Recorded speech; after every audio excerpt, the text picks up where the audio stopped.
เสียลองยูทูบ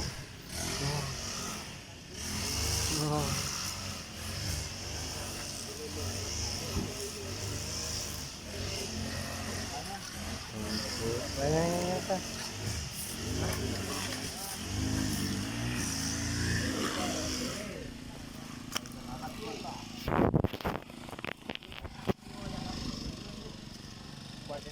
มือได้ไหม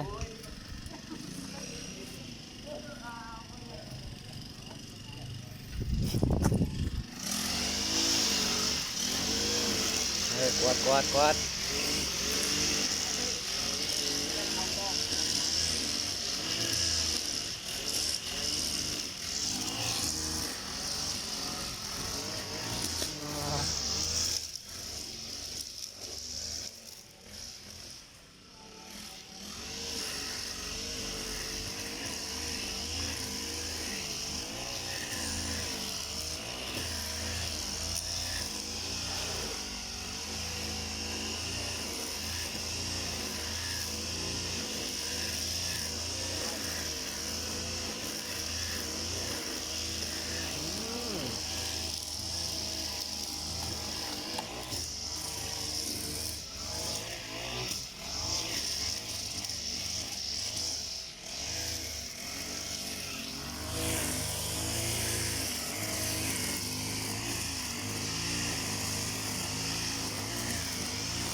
นั่นก็คือพ่อใหญ่จุดเนาะพ่อใหญ่จุดเพิ่นกำลังกวาดขี้เหงื่อนะกวาดใบไม้ใบหญ้าเนาะพ่อใหญ่จุดเอาแพร่ของพ่อที่ดำของพ่อใหญ่จุดอ๋อ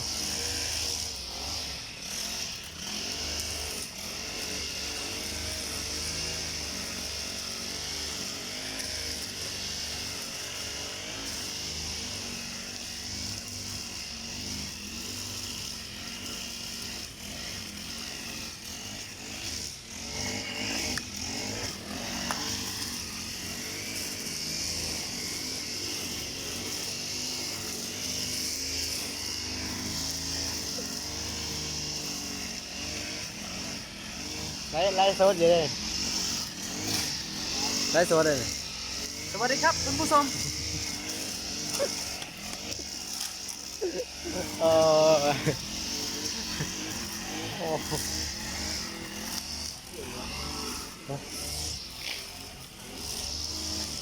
ว้า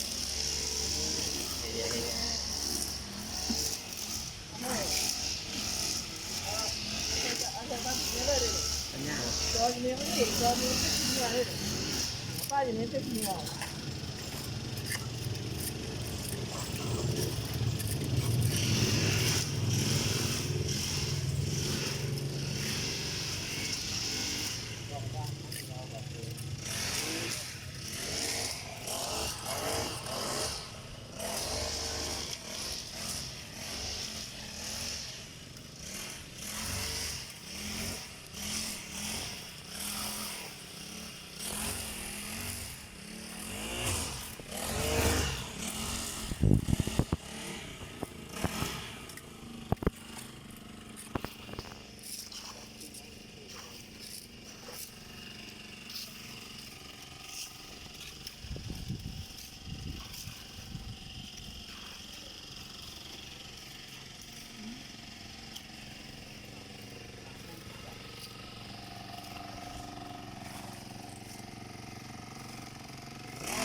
พอได้มั้งพอได้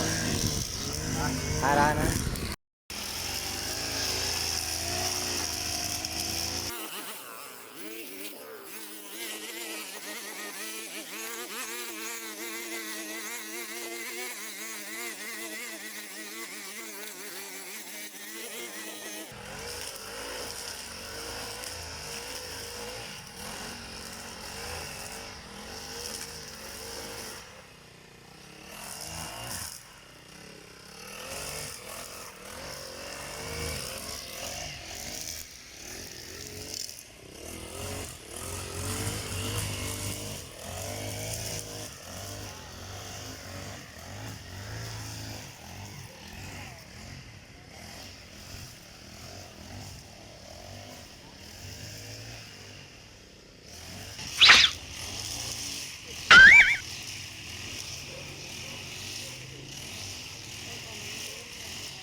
านข้าว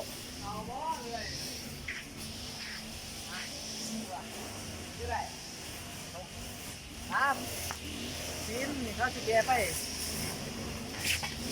รอเลยนะคนแกได้กินอยู่หมดว่างานเดียวเหรอ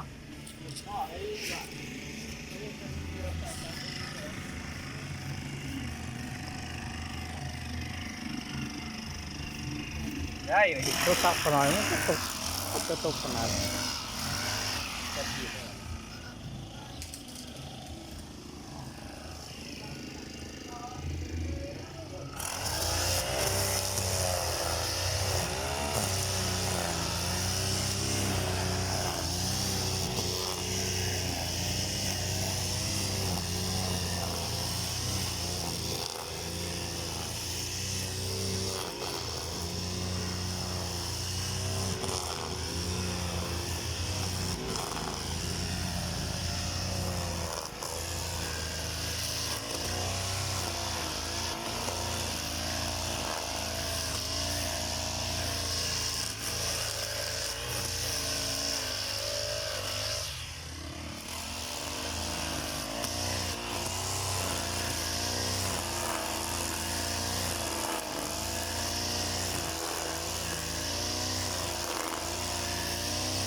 ครับคือโอ้ยเบิ่งไม่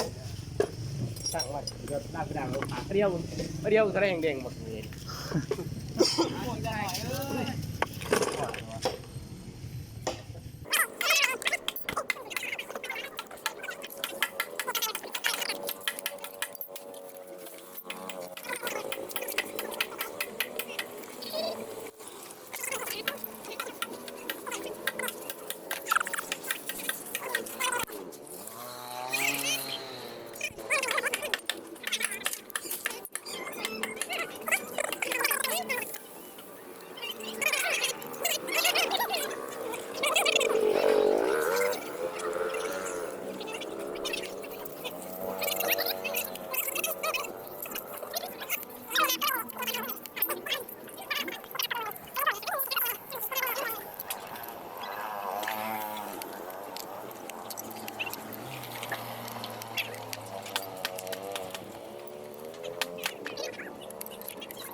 เด็กข้างน็อตผลเจ็ดข้างน็อตเขาคือคนเห็นคนไทย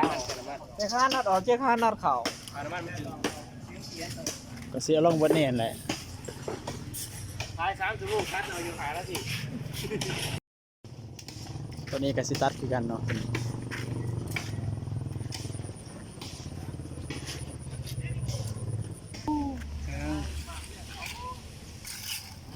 เดี๋ยวจะกวน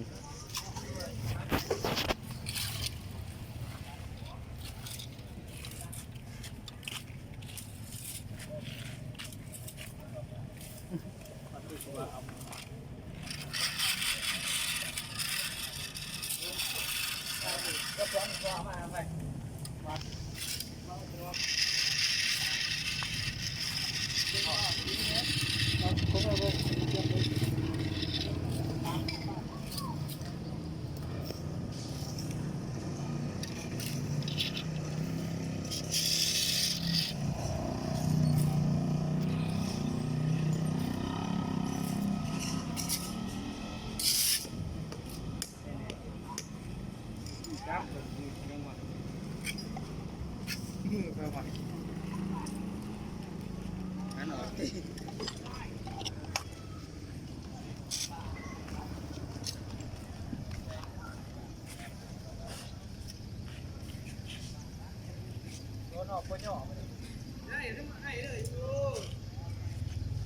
น่นอนวิดีโอคิดเตอร์ เย็บเดือน อันนี้ก็แม่นจ้าหน่อยเนาะเพิ่นกำลังกวดตอนนั้นเนาะก็คือการจะคล้องส่องและยังส่องนี่จังได๋ลืมชื่อแหละส่องตัวเองก็บ่เจอ มาหน่อยมาหาทองดีหาจ้ามันจะเมื่อกี้รถเข้าไปรถเข้าสีดำ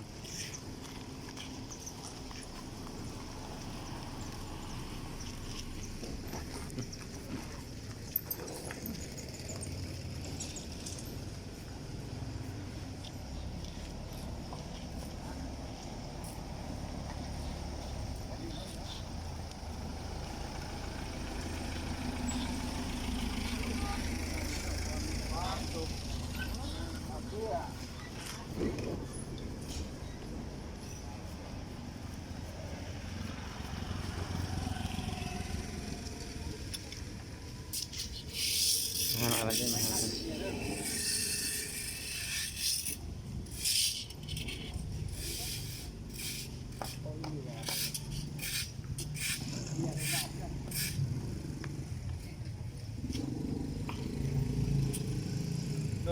ข้าวโพดทรงยอน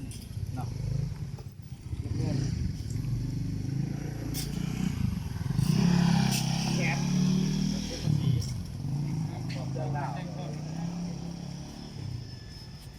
เก็บโอ้ใส่สูตรแปลกขนาดเนาะ เยอะคือหมูนะ สีดำเมื่อ รู้เป็นหนวดโคตรหนวดแบบคาราบาวนะครับเนี่ย จิ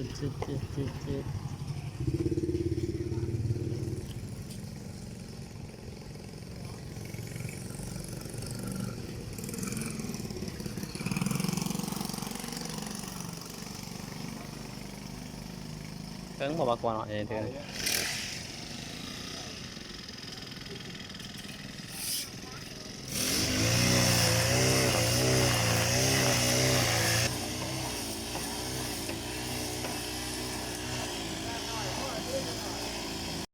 FC เจ้าท้ายโฮมน้ำได้บ่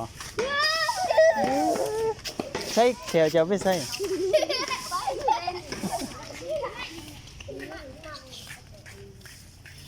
นี่แนมมา5 กล่องนี่ไปขนมบ่คอยสิไปเอาในใส่ขนมฮะคอยสิไปเอาในใส่ขนมเดี๋ยวสิไปใส่จ้ะ